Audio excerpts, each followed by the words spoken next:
সম্মানিত সুধী সকলকে খ্রিস্টীয় শুভেচ্ছা এবং স্বাগত জানিয়ে প্রভু যীশু খ্রিস্টের নামে আপনাদের সকলের সুস্বাস্থ্য কামনা করি, আপনাদের সকলের মঙ্গল কামনা করে আবারও পবিত্র ঈশ্বরের বাণী শ্রবণের জন্য আপনাদেরকে নিমন্ত্রণ জানাই। বিশ্বাস করি আপনারা প্রত্যেকে সুস্থ আছেন, নিরাপদে আছেন, আর সেই প্রার্থনা করি আজকেও ঈশ্বরের বাণী শ্রবণের জন্য আপনাদের সকলের সামনে উপস্থিত হয়েছি। এই সময় আমি যে বিষয়টি নিয়ে আসলে চিন্তা করছিলাম, আর সেটি হলো আমরা মানুষ হিসাবে আমরা সৃষ্টির শ্রেষ্ঠ জীব। আমরা প্রত্যেকেই একটি প্রশ্ন আমাদের প্রত্যেকের মনে বারবার আসে, আর সেটি হলো যে এই পৃথিবী কে সৃষ্টি করলো, কেন সৃষ্টি করলো, এবং কে আমাকে আমার সমস্ত মন্দতা থেকে, আমার সমস্ত পাপ থেকে, আমার সমস্ত ভুল থেকে কে আমাকে রক্ষা করবে, কে আমাকে আসলে পরিত্রাণ দিতে পারে, কে এই স্বর্গ সৃষ্টি করেছে, কে এই নরক সৃষ্টি করেছে। এই প্রশ্ন কিন্তু আমরা প্রত্যেক ধর্মের লোকের কাছে, প্রত্যেক জাতি, প্রতিটি সম্প্রদায়ের কাছেই বারবার ঘুরে ফিরে আসে। আসলে সত্যিকার অর্থে আমি যার উপাসনা করছি, আমি যার আরাধনা করছি, আমি সত্যিকার অর্থে তার মধ্য দিয়ে পরিত্রাণ পাবো কিনা, আমি সত্যিকার অর্থে তার অনুগ্রহের মধ্যে থাকতে পারবো কিনা, তিনি আমাকে পরিত্রাণ করতে পারেন কিনা, এই প্রশ্ন কিন্তু আমাদের অনেকেরই থেকে যায়। এবং আমি আজকে এই কথা চিন্তা করতে করতে আপনাদের সম্মুখে আবার উপস্থাপন করতে যাচ্ছি যে আমি আমার ত্রাণকর্তা মুক্তিদাতা যীশু খ্রিস্টকে আমি বিশ্বাস করি। কেন আমি যীশুকে আমার মুক্তিদাতা রূপে আমি বিশ্বাস করি, কেন প্রভু যীশু খ্রিস্ট তিনি এই পৃথিবীতে এলেন, কেন তিনি আমাদের জন্য তার জীবন তিনি ক্রুশে উৎসর্গ করলেন, আর এই সমস্ত বিষয় নিয়ে আপনাদের সম্মুখে উপস্থাপন করতে যাচ্ছি।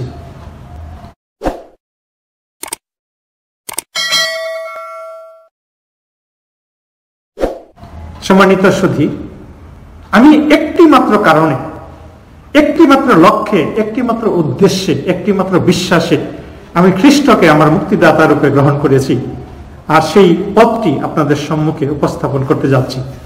আমরা যদি মথিলিখিত সুসমাচার 11 অধ্যায় 28 পদ পড়ি, সেখানে প্রভু যীশু খ্রিস্ট তিনি বলেছেন, হে পরিশ্রান্ত ভারাক্রান্ত লোক সকল, আমার নিকটে আইসো, আমি তোমাদিগকে বিশ্রাম দেব। আপনি একটু চিন্তা করেন তো, এই পৃথিবীতে কে এমনি একটি আহ্বান করেছে, কোন দেবতা, কোন নবী, কোন ভাববাদী তিনি আহ্বান করেছেন, হে পরিশ্রান্ত ভারাক্রান্ত লোক সকল, আমার নিকটে আইসো, আমি তোমাদেরকে বিশ্রাম দিব? একমাত্র যীশু খ্রিস্ট, যিনি এই জগতে এসেছিলেন এবং তিনি আমাদের জন্য এই পরিত্রাণের পথ করে দিয়েছেন, আর তিনি আমাদের জন্য এই সুসংবাদ রেখেছেন এবং তিনি সে আহ্বান করেছেন। এমনি বলিষ্ঠ কণ্ঠে, এমনি শক্তিশালী কণ্ঠে পৃথিবীর আর কেউ হয়তো বলতে পারেনি যে তোমরা আমার নিকটে এসো, আমি তোমাদেরকে বিশ্রাম দেব, আমি তোমাদেরকে পরিত্রাণ দেব, আমি তোমাদেরকে মুক্তি দেব। একমাত্র যীশু খ্রিস্ট তিনি এই প্রশ্ন তিনি করেছিলেন এবং তিনি একমাত্র সেই পরিত্রাণের জন্য এই সমাধান তিনি দিয়েছেন, সেই উত্তর তিনি দিয়েছেন। আর সেই জন্য যে আহ্বান তিনি আমাদের করেছেন, সেই আহ্বানে আমি সাড়া দিয়েছি এবং সেই আহ্বান সম্মুখে রেখেই সে বিশ্বাসে আমি কিন্তু আমার মুক্তিদাতা রূপে প্রভু যীশু খ্রিস্টকে গ্রহণ করেছি। আজকে মথিলিখিত সুসমাচারে 28 অধ্যায় সেই আহ্বান তিনি করেছেন। তিনি বলেছেন, তোমরা সমুদয় জগতে যাও, সুসমাচার প্রচার করো, পিতা, পুত্র, পবিত্র আত্মার নামে তাদেরকে বাপ্তাইজিত করো। এই যে গ্রেট কমিশন, এই কথাগুলো আমাদের প্রত্যেকের হৃদয়ে বিভিন্ন প্রশ্ন আসলে জাগরিত করে, আর এই প্রশ্নের উত্তর পাবার জন্য আমরা বিভিন্ন ভাবে আমরা চেষ্টা করে থাকি। আজকে আমি যে বিষয়টি নিয়ে আসলে সত্যিকার অর্থে কথা বলতে চাই, আপনি এবং আমি বিভিন্ন ভাবে আমরা পরিশ্রান্ত, বিভিন্ন ভাবে আমরা ভারাক্রান্ত। আজকে জগতের দিকে যদি তাকাই, আমাদের পরিবারের দিকে যদি তাকাই, আমরা দেখতে পাই প্রতিনিয়ত আমরা হিমশিম খাচ্ছি, প্রতিনিয়ত আমরা সংগ্রাম করে যাচ্ছি, প্রতিনিয়ত আমরা বিভিন্নভাবে যুদ্ধ করে যাচ্ছি। সেটি হলো যে আমাদের পরিবার মেনটেনের জন্য আমরা বিভিন্ন ভাবে কিভাবে অর্থ ইনকাম করব, বিভিন্ন ব্যবসা বাণিজ্যের মধ্য দিয়ে, চাকরির মধ্য দিয়ে, বিভিন্ন ভাবে আমরা ইনকাম করার মধ্য দিয়ে জাগতিকতায় যেন এক প্রতিযোগিতার মধ্যে দিয়ে যাচ্ছি। আর সেটি হলো যে আমরা সেই অর্থ উপার্জনের মধ্য দিয়ে আমার ছেলে মেয়ের পড়াশোনা, আমার পরিবারের খাবার দাবার, ভরণ পোষণ সমস্ত কিছু আমি কিভাবে সংগ্রহ করব, এই বিষয়গুলো নিয়ে আমরা বিভিন্নভাবে পরিশ্রান্ত, আমরা ভারাক্রান্ত, অনেক সময় হতাশ হয়ে যাই। অনেক সময় আমার যে ইনকাম, আসলে সেই ইনকাম, সেই আয় দিয়ে আমার পরিবার সচ্ছলভাবে চলা অনেক সময় কঠিন হয়ে যায়। আর সেই কারণে কিন্তু অনেক সময় আমি পরিশ্রান্ত হয়ে যাই, আমি ভারাক্রান্ত হয়ে যাই, আমি দুর্বল হয়ে যাই। কিন্তু প্রভু যীশু খ্রিস্ট তিনি বলছেন, হে পরিশ্রান্ত ভারাক্রান্ত লোক সকল, আমার নিকটে আইসো, আমি তোমাদেরকে বিশ্রাম দেব। আজকে আপনি এবং আমি সত্যিকার অর্থে কোনো না কোনো ভাবে ভারাক্রান্ত। জগতের মানুষের সঙ্গে বিভিন্ন চলাফেরায়, কথাবার্তায়, কাজে কর্মে, সমস্ত কিছুতে আমরা ভারাক্রান্ত হয়ে যাই। আমরা একে অন্যের কথায় অনেক সময় দুঃখ পাই, কষ্ট পাই, আমার আচরণের মধ্য দিয়ে অনেকে কষ্ট পায়। এর মধ্য দিয়ে আমরা একে অন্যের সে ভারাক্রান্ত হৃদয় আমরা দেখতে পাই। কোনো না কোনো ভাবে পরিশ্রমের সেই ফল যখন আমরা না পাই, পরিশ্রমের সত্যিকার অর্থে সে সার্থকতা সেখানে যদি না পাই, সেখানে আমাদের মন ভারাক্রান্ত হয়ে যায়। আমরা বিভিন্নভাবে সেটি লক্ষ্য করি। আমার প্রত্যাশিত, আকাঙ্ক্ষিত সে ফল আমি যখন না পাবো, সত্যিকার অর্থে আমি ভারাক্রান্ত হয়ে যাব। আর এটি তো আমি শুধু জগতের এই জাগতিকতার কথা বলছি, কিন্তু সত্যিকার অর্থে আমাদের আধ্যাত্মিক জীবন নিয়ে যদি একটু চিন্তা করি, এবং আপনি এবং আমি দেখতে পাবো যে আমরা এই পাপ থেকে মুক্তির জন্য, পরিত্রাণের জন্য আমরা বিভিন্নভাবে আমরা ঈশ্বর, দেবতার বা সৃষ্টিকর্তার সে আরাধনা করার জন্য আমরা বিভিন্ন পথ আমরা খুঁজছি। আমরা প্রতিনিয়তই ভারাক্রান্ত হচ্ছি, প্রতিনিয়তই আমরা সেই পথের অন্বেষণ করছি। আমি কি সত্যিকার অর্থে আমি সেই পথ আমি পেয়েছি কিনা, আমি সত্যিকার অর্থে আমার মুক্তির সেই পথ আমি পেয়েছি কিনা। এখানে প্রভু যীশু খ্রিস্ট তিনি বলছেন, আপনি জাগতিকতায় হোক, আধ্যাত্মিকতায় হোক, যে কোনো ভাবে হোক, আপনি যদি পরিশ্রান্ত হয়ে থাকেন, আপনি যদি ভারাক্রান্ত হয়ে থাকেন, আপনার জন্য এই আহ্বান রয়েছে। প্রভু যীশু আপনাকে সে আহ্বান করছেন, আপনি তার কাছে আসুন। আপনাকে তিনি সেই বিশ্রাম দেওয়ার জন্য, আপনাকে পরিত্রাণ দেওয়ার জন্য, আপনাকে মুক্তি দেওয়ার জন্য তিনি প্রতিজ্ঞা করেছেন। আপনি কি তার ডাকে সাড়া দিচ্ছেন কিনা, আপনি কি তার সেই আহ্বানে সাড়া দিচ্ছেন কিনা, এটি আসলে বড় প্রশ্ন। আমরা অনেক সময় দেখি যে জাগতিকতার আমরা এত মেতে গেছি যে আধ্যাত্মিকতা আমরা অনেক সময় ভুলেই গেছি। আমরা সঠিকভাবে প্রতিনিয়ত প্রার্থনা করি না, সঠিকভাবে প্রতিনিয়ত আমরা ঈশ্বরের বাক্য পাঠ করি না, নিয়মিত উপাসনায় যাই না, বিভিন্ন ধর্মীয় উপাসনায় যাই না, যার কারণে আমরা সেই জগতের কাজে ব্যতিব্যস্ততার জন্য আমরা কি করি, ঈশ্বরের সেই আহ্বানে আমরা সাড়া দিই না, ঈশ্বরের সেই ডাকে আমরা আমাদের সাড়া দিই না, যার কারণে আমরা সত্যিকার অর্থে আমাদের প্রত্যাশিত ফল আমরা পাই না, সত্যিকার অর্থে আমাদের সেই উত্তর আমরা পাই না। আর সেই জন্য আমাদের একটু চিন্তা করা দরকার।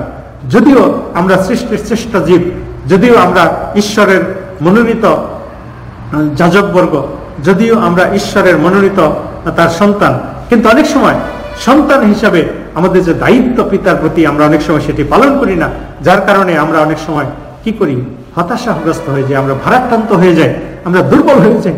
কিন্তু প্রভু যীশু খ্রিস্ট তিনি একমাত্র আপনাকে এবং আমাকে সে আহ্বান করেছেন, তিনি একমাত্র আমাকে ডাক দিয়েছেন, তিনি আমাকে সেই তার রাজ্যে আসার জন্য তিনি আহ্বান করেছেন।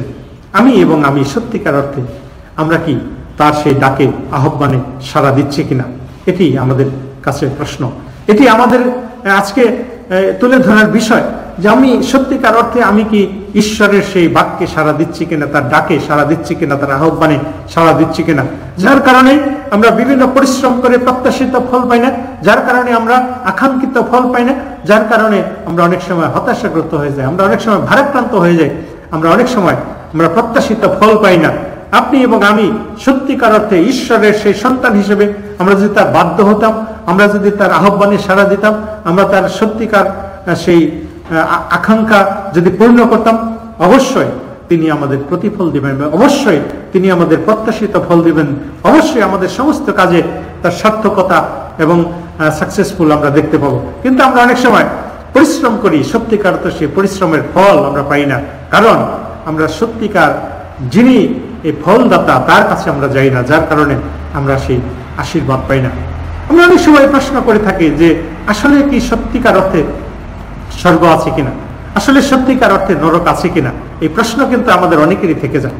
আর সেটি হলো প্রভু যীশু খ্রিস্ট তিনি সত্যিকার অর্থে বলেছেন যে আমি তোমাদের জন্য স্বর্গে স্থান প্রস্তুত করতে যাচ্ছি। যদি সত্যি স্বর্গ না থাকতো তাহলে প্রভু যীশু খ্রিস্ট কি সেই কথা বলতেন? অবশ্যই না। নিশ্চয় স্বর্গ বা ঈশ্বরের সেই স্থান অবশ্যই আছে, এবং প্রত্যেক ধর্মের লোকেরা আমরা বেশিরভাগ লোক সেই কথা বিশ্বাস করি যে একটি স্থান আছে যেখানে স্বর্গ, এবং সেখানে প্রভু যীশু খ্রিস্ট থাকেন। সেই প্রভু তিনি আপনার এবং আমার মুক্তির জন্য এই পৃথিবীতে আসলেন। সেই প্রভু আপনাকে এবং আমাকে আহ্বান করলেন, হে পরিশ্রান্ত ভারাক্রান্ত লোক সকল আমার নিকটে এসো, আমি তোমাদের বিশ্রাম দেব। আপনি কি সত্যিকার অর্থে ভারাক্রান্ত আছেন কিনা? আপনি কি মানসিকভাবে কোনো কষ্টের মধ্যে আছেন কিনা? আপনি কি কোনোভাবে পরিশ্রান্ত কিনা?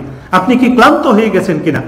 আপনার জন্য এই আহ্বান, আপনার জন্য সেই নিমন্ত্রণ প্রভু যীশু তিনি দিয়েছেন। আপনি এবং আমি যদি সত্যিকার অর্থে তার কাছে ফিরে আসি, সে আহ্বানে সাড়া দিই, তিনি আমার সমস্ত ভাবনার ভার গ্রহণ করবেন, তিনি সমস্ত দায়িত্ব তিনি নেবেন, এবং সমস্ত কাজে তার আশীর্বাদে তিনি আপনাকে এবং আমাকে পরিপূর্ণ করবেন। সেই প্রতিজ্ঞা তিনি করেছেন। আপনি কি সত্যি সত্যি পরিশ্রান্ত? আপনি কি সত্যি সত্যি ভারাক্রান্ত?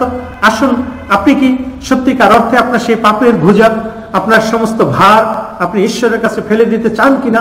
তাহলে আসুন, প্রভু যীশু খ্রিস্টের সেই আহ্বানে সাড়া দিয়ে তার বাক্যের কাছে আসুন, এবং তিনি আপনাকে মুক্তি দিবেন, তিনি আমাকে পরিত্রাণ দিবেন। তিনি আপনাকে আমাকে তার আহ্বানের ডাকে যদি সাড়া দিই, তিনি অবশ্যই তিনি আমার সমস্ত প্রকার সেই আমার চাহিদা তিনি পরিপূর্ণ করবেন। আসুন আমরা নিজেদেরকে মূল্যায়ন করি, আমি এবং আমি, আমার পরিবার, এবং আপনি আপনার পরিবার, আপনার মণ্ডলী, এই সমাজের লোকেরা সত্যিকার অর্থে আমরা কি ঈশ্বরের আহ্বানে সাড়া দিচ্ছি কিনা? যদি না দিয়ে থাকি, আসুন, that is the right time. এটাই সেই প্রকৃত সময় যেন আমরা ফিরে আসি ঈশ্বরের কাছে, যেন আমরা তার কাছে সমর্পিত হই, আমরা প্রার্থনার মধ্য দিয়ে এবং তার কাছে নম্রতা আমরা স্বীকার করি, প্রভু তুমি আমাকে ক্ষমা করো, আমি আজ থেকে তোমার আহ্বানে সাড়া দিলাম। আর সেই বিশ্বাস নিয়ে আমাদের প্রত্যেকের জীবনযাপন করা দরকার। তাই আসুন আমরা প্রত্যেকে সেই প্রভুর কাছে আমরা সমর্পিত, যে প্রভু স্বর্গের বৈভব ছেড়ে এই পৃথিবীতে আসলেন আপনার এবং আমার মুক্তির জন্য, আপনার এবং আমার পরিত্রাণের জন্য। তিনি তার জীবন তিনি ক্রুশে উৎসর্গ করলেন। আমরা সেই সর্বশক্তিমান পিতা ঈশ্বর প্রভু যীশু খ্রিস্টের কাছে আমরা সমর্পিত হই, আমরা সেই রক্তে ধৌত হই, পরিষ্কৃত হই, আমরা প্রত্যেকেই তার আহ্বানে সাড়া দিই, তবেই আমরা আমাদের জীবনের প্রত্যাশিত ফল আমরা পেতে পারি এবং আমাদের জীবনে সাকসেস আসতে পারে। আপনি এবং আমি যেন সেই বিশ্বাসে আমরা প্রত্যেকে জীবনযাপন করি। আপনি এবং আমি সকলে সুখে শান্তিতে সুন্দর একটি সমাজ, সুন্দর একটি দেশ, সুন্দর একটি পৃথিবী আমরা গড়তে পারি, সেই প্রত্যাশা, সেই আহ্বান রেখেই আজকের আলোচনা শেষ করছি। ঈশ্বর তার বাক্যের মধ্য দিয়ে আমাদের সকলকে আশীর্বাদ দান করুন। আমিন। আপনাদের সকলের জন্য প্রার্থনা করছি। পবিত্রতম পিতা, ধন্যবাদ দিই প্রভু তোমার এই জীবন্ত বাক্যের জন্য, এই শক্তিশালী বাক্যের জন্য, যে বাক্যের মধ্য দিয়ে তুমি আমাদেরকে আহ্বান করেছ, হে পরিশ্রান্ত ভারাক্রান্ত লোক সকল আমার নিকটে আইসো, আমি তোমাদেরকে বিশ্রাম দেব। প্রভু তুমি সত্যি মহান ঈশ্বর, তুমি দয়ার ঈশ্বর, তুমি প্রেমের ঈশ্বর। আমরা প্রার্থনা করি প্রভু তুমি আমাদের প্রত্যেককে তোমার সেই ভারাক্রান্ত হৃদয় আমাদেরকে আনন্দে পরিপূর্ণ করো, আমাদের পরিশ্রমের ফল তুমি দাও, যেন আমরা প্রত্যেকেই বুঝতে পারি এবং ফিরে আসি তোমার আশীর্বাদে পরিপূর্ণ হই। আমাদের সমস্ত ভুল, দুর্বলতা, অযোগ্যতা, আমাদের সমস্ত পাপ তুমি ক্ষমা করো, আমাদের সঙ্গে থাকো। এই প্রার্থনা প্রাণকর্তা মুক্তিদাতা প্রভু যীশু খ্রিস্ট তোমার পবিত্র নামে চাই, দয়া করে শ্রবণ ও গ্রাহ্য করো। আমেন। সম্মানিত সুধী, প্রতিনিয়ত আমরা ঈশ্বরের বাক্য আমরা ইউটিউব চ্যানেল Sbanglateach এই চ্যানেলে আমরা দিচ্ছি। আপনারা এই বাক্য শ্রবণ করবেন, আপনার প্রতিবেশী, আপনার বন্ধু বান্ধব অনেকের কাছে এই বাক্য শেয়ার করবেন, আমাদেরকে সাবস্ক্রাইব করবেন, আমাদেরকে লাইক দিবেন, যেন আর অধিক পরিমাণ বাক্য আপনাদের সম্মুখে তুলে ধরতে পারি। ঈশ্বর আপনাকে, আপনার পরিবারের সকলকে তার আশীর্বাদে পরিপূর্ণ করুন। আমেন।